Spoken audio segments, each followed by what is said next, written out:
Now, Good morning and welcome to Northern Lights Spiritual Center. I am Reverend Pamela Grace, and with me today is Reverend Mykal Amaré, the senior minister here. And the other senior minister who is on Zoom with us is Reverend Von Amaré. Northern Lights Spiritual Center is a community of people dedicated to using spiritual and practical principles to create lives we want to live. Northern Lights Spiritual Center offers practical and spiritual tools to make positive changes in our lives. We are located in Seattle, Washington. And thank you all for being here, those of you on Zoom and those of you out in Facebook land. So we will begin with a short meditation just to center ourselves and get us in a place where we can respond. Can everyone else mute other than Reverend Pamela? Our Zooms are talking. well, I'm trying to mute it. He says I'm muted. No, you're not. Oh.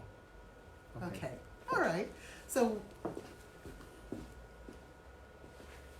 we will start with our meditation. You might want to move. Sorry.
So now we will have the song we open with every morning in this very room.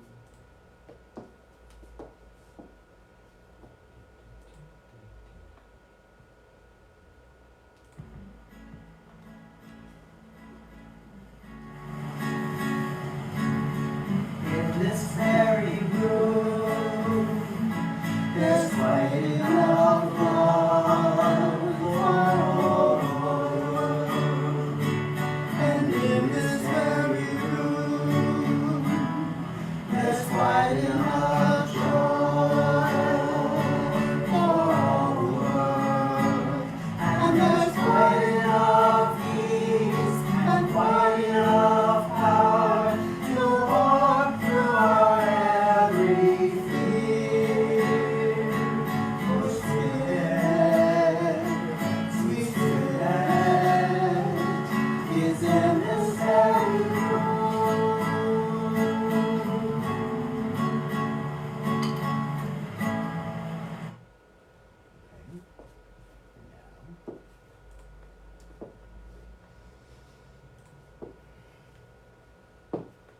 Good morning again. Good morning to our Facebook friends. Good morning to the Zoom folks. You will see me looking occasionally up at Facebook and down at Zoom, so just so you know. And now we have our reading. And our reading is being presented by our practitioner, Stephanie. How to Rewrite Your Past. And it's by Benjamin Hardy, PhD, and I'm only going to read a portion of it. Your past has subjective meanings which you can reframe. According to the theory of narrative identity developed by the scholar and researcher Dr. Dan McAdams, we form our identity by integrating our life experiences into an internalized, evolving story of ourselves, which gives us a sense of unity and purpose to our lives. This life narrative integrates our reconstructed past, perceived present, and imagined future. All three coexist at the same time. Hence, from an experiential standpoint, the past, present, and future are not separate and linear, but holistic and co-occurring. Your past, present, and future are all happening right now, at least in our minds. When you change the meaning and narrative of your past, you simultaneously change the narrative of your present and future, and vice versa. Changing the narrative of your present and future simultaneously alters the meaning or narrative of your past. The story we hold of ourselves is continually evolving and changing based on the experiences we have. No, the facts about your past can't change, but the story you tell yourself about them absolutely can change. Unfortunately, most people are not strategic about their narrative identity. They aren't conscious of the meaning-making process they instinctively go through in their day-to-day life, and as a result, they often shape limiting stories based on the emotions they are experiencing. Your entire identity and view of the world is a meaning, a story. The questions you ask yourself: is this story serving you? Is the story you want to tell? The story you have in your mind about the world at large and yourself as an individual is far from objective. Chances are, much of who you believe you are is based on stories that you tell yourself that have come from experiences in your past, potentially traumatic experience wherein you didn't or haven't had an empathetic witness help you to positively and powerfully frame these experiences. A fundamental aspect of reframing the past is to shift what you formerly seen as negative experiences into a positive one. Having studied this for over a decade, I've never seen a more useful reframing technique than what Dan Sullivan calls the gap and the gain. According to Dr. Sullivan, most people are in the gap. They always see what's missing. For example, I could get my daughter a candy bar on the way home from work, and when I give it to her, she might say, "You didn't get the one I like." That's the gap. My daughter daughter didn't notice or appreciate the fact that I went out of my way to get her a gift, or that she got a candy bar, or that she got a treat that she wasn't expecting. She only noticed that the thing wasn't what could have been. She didn't realize that she just gained something. She only saw the gap. Most people live in their entire lives in the gap. Dad teaches his entrepreneurs instead to live in the game. This is actually quite a simple, rather than measuring this is actually quite simple. Rather than measuring yourself against your ideals, you measure yourself against where you were before. When you get emotionally attached to outcomes, you're living in the gap. When you live in the game, then all you see is progress. What you focus on expands. This is important to how your brain works. When you create meaning, then you create a lens through which you see the world. Psychologists call this attention. When we selectively notice or pay attention to things that matter to us, things which are relevant to our narrative, our brains ignore information that doesn't fit with our narrative. For instance, when you buy a new car, let's say a Tesla, you start seeing Teslas everywhere on the road. The reason you didn't see Teslas before buying yours is that Teslas wasn't relevant to your narrative. But once they become meaningful part of how you see yourself in the world, then you see them. Selective attention is why Sullivan's concept of gap to gain is so important. When you live in the gap, as most people do, then all they see is what is lacking in yourself, others, and the world at large. When you're in the gap, be a billionaire but not happy. All your brain sees is what is missing. Being in the gap also makes you a victim of your past. The past or some experiences is causing you to be the way you are. So how can you shift from the gap to the past to gains? Say that again. So how can you shift the gaps of your past to gains? How can you turn that traumatic experience from PTSD to post-traumatic growth? What good has come from this experience? Remember, meaning making is all about assigning cause and effect, shaping the bigger picture, and shaping your identity. Remembering the past is about changing the cause of the events, altering your review of the reality, and altering your view of yourself. And so it is. And so it is. Yeah, good.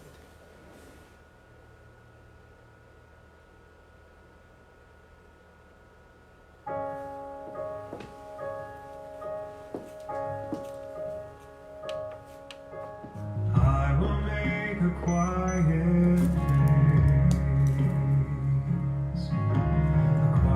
place within my heart, and I will wait upon the Lord, wait upon the Lord.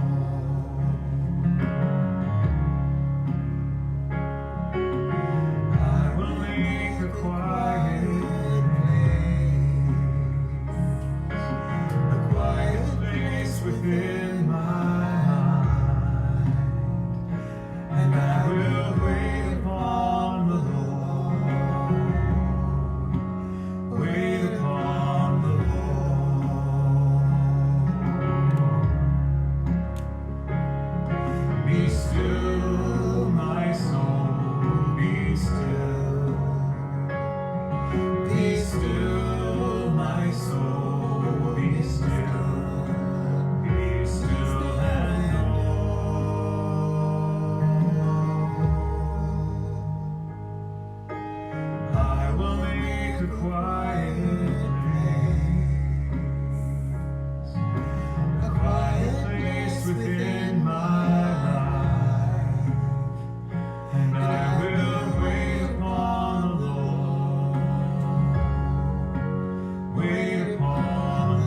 That song, A Quiet Place, is by Mykal.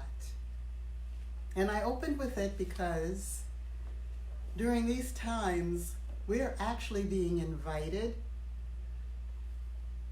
to make a quiet place within our minds, a quiet place within our hearts, a quiet place within our lives.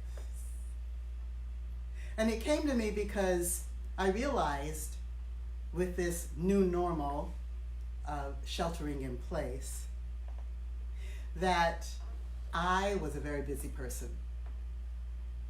Although I meditate and journal and pray and take walks out in nature, I also ran from here to there and I had a million things going.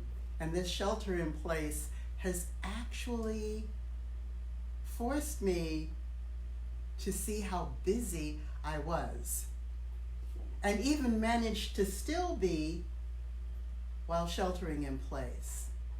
And what I'm finding is that the more I open to staying still, the better off I am. And in this staying still, Ram Dass, the American guru, also known as, his original name is Richard Albert, he is the one that coined the phrase, be here now. And the be here now goes hand in glove with what our practitioner Stephanie Scranton was describing when she was talking about the gap and the gain.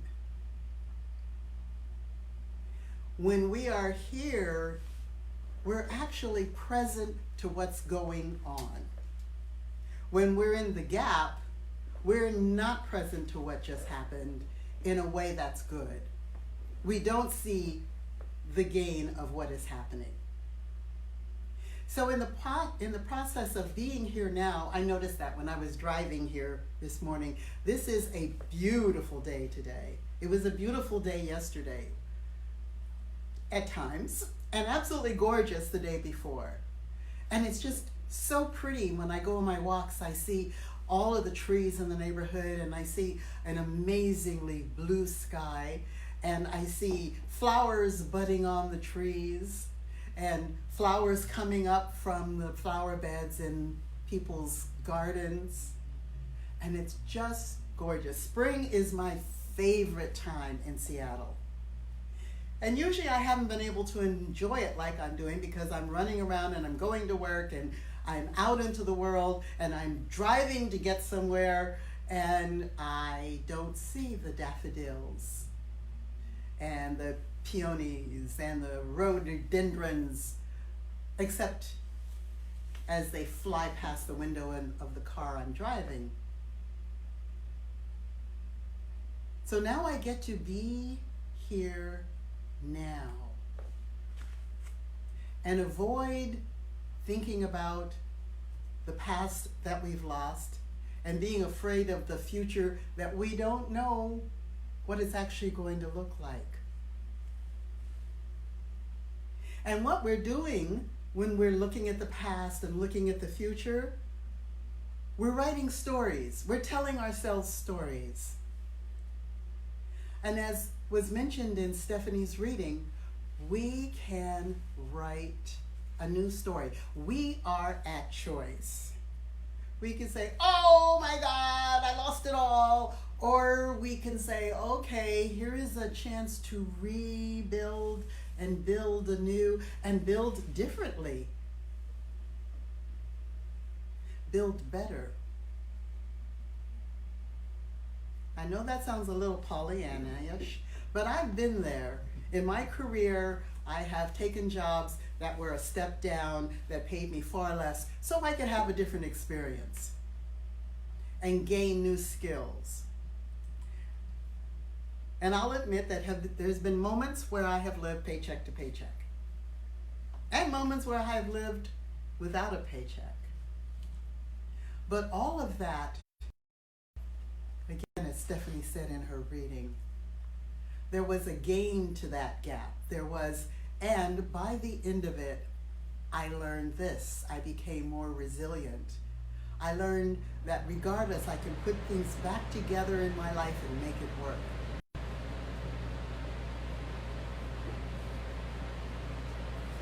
We are living in, how do I put it? I want to say a responsive universe.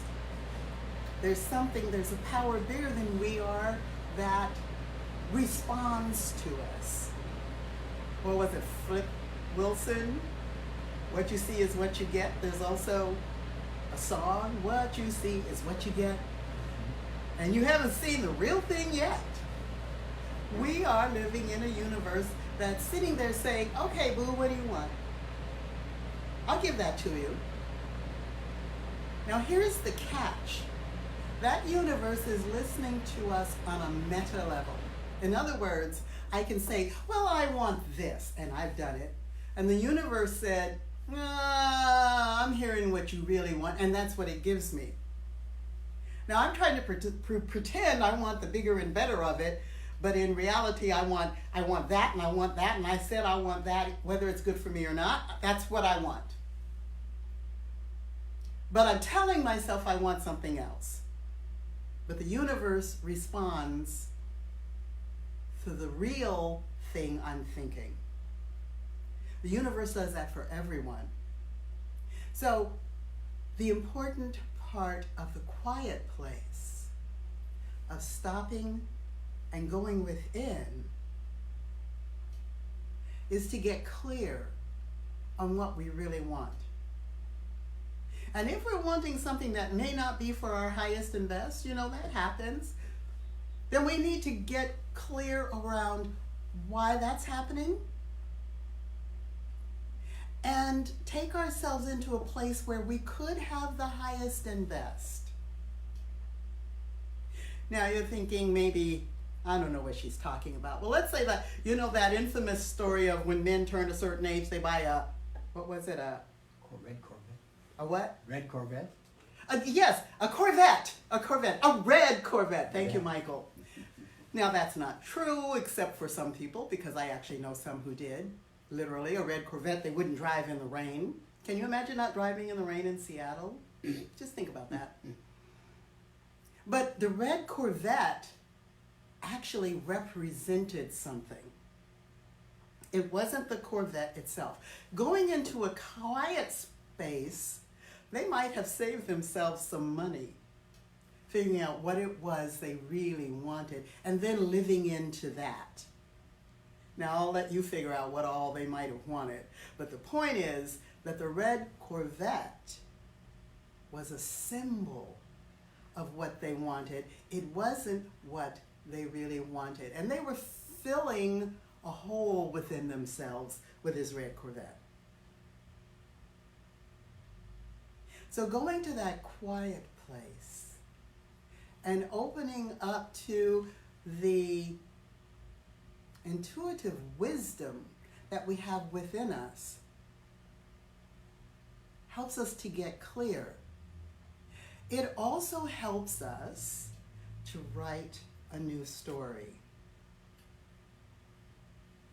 There are those of us who may still be hanging on to, Mama didn't buy me a hula hoop when I was 9 years old. I remember there was a big craze of hula hoops, and I didn't get one. And I was so upset. I wanted a hula hoop. I never got my hula hoop. And I went on, she didn't buy me a hula hoop when I wanted a hula hoop. It just ruined my childhood. And I hung on to tell you the truth, it wasn't the hula hoop, but there was something, and I hung on to it for years. And then finally I woke up one day and I said, really, Pamela, it's time to let go. Now, how many of you out there are holding on to something from years back? It could be a failed marriage. It could be a lost job. It could be a friend who didn't show up for you when you needed him or her. And years later, you're still thinking, well, I remember when she or he didn't do what I needed them to do. I got some takers out there? Still holding on to it. And it's a bit like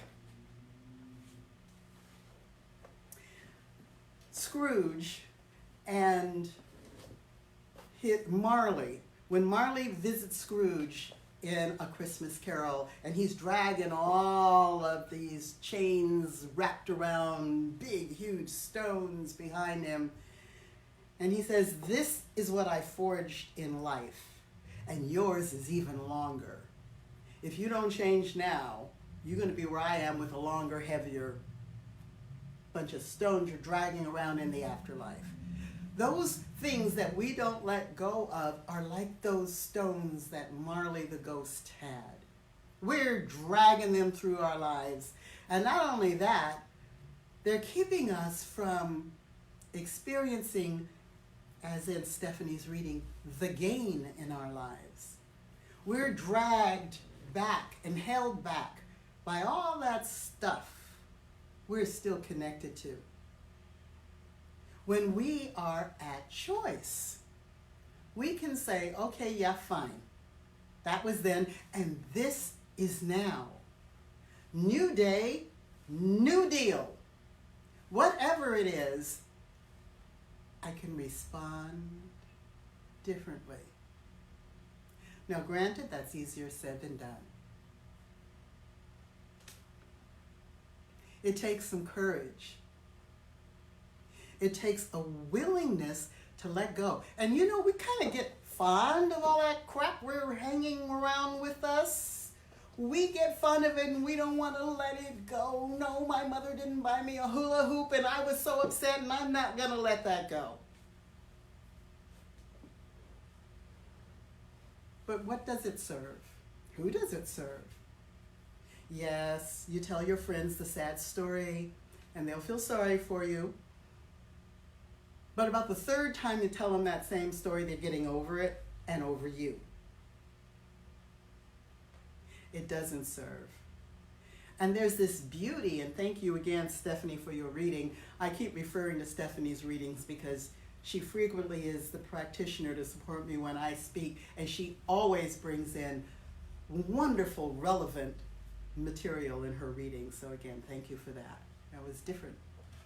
So if we're going to build that game that Stephanie was talking about, if we're going to take the gap, oh, I didn't get the hula hoop, and create it into some form of game. No, but because I didn't get the hula hoop, I learned how to hula without a hula hoop, and now I teach hula dancing or the like. And yes, those kinds of things really do happen.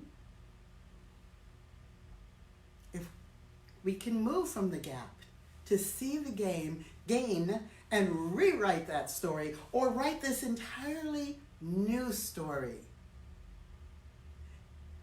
even based on what it is we missed, and move forward. We've got the creative intelligence within us to do so. What we need is to be willing to release that stuff that no longer serves us, does not help, dragging those whatevers all around, or particularly into the next relationship or the next experience, and saying, yeah, well, I remember when. We can let that go. We can let it go and write a new story. And again, that responsive universe who's sitting out there saying, how can I help? That universe will make the new story come true. And in these times, this alleged new normal, I call it a new moment. It's a moment. It may be a long moment, but it's a moment. It is not going to be our future, and it wasn't our past. It is at the moment our present. But as we think about the gain versus the gap, what we don't have, and as we write right here and right now a new story, we can get through this. And I personally feel it's extremely important to write a story for the future that is good. That is good for us all. And now is the time to think about that while we're writing stories for our lives. Write a story that goes forward in a good way. People have said, oh, this might happen and that might happen. And the more that people believe this over here happens that's not good, the more potential the universe will help that come forward.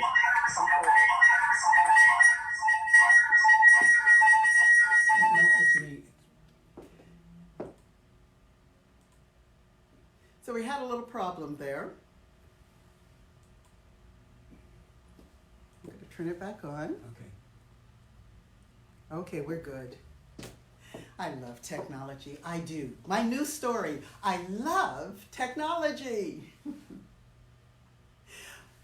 So in conclusion, where I was going before the Zoom told me it's time to shut up,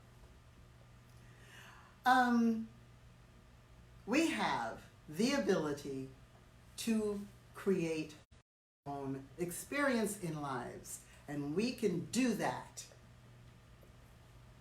by writing our own story of the experience we want to have. We have a responding universe around us that is turning somersaults to make things happen for us in the way that we want them to happen. So I encourage you to listen to the story you're writing, listen to the story you're telling, and rewrite it in a way that works for you. Have the guts, have the courage, have the trust, have the faith to do so. And so it is.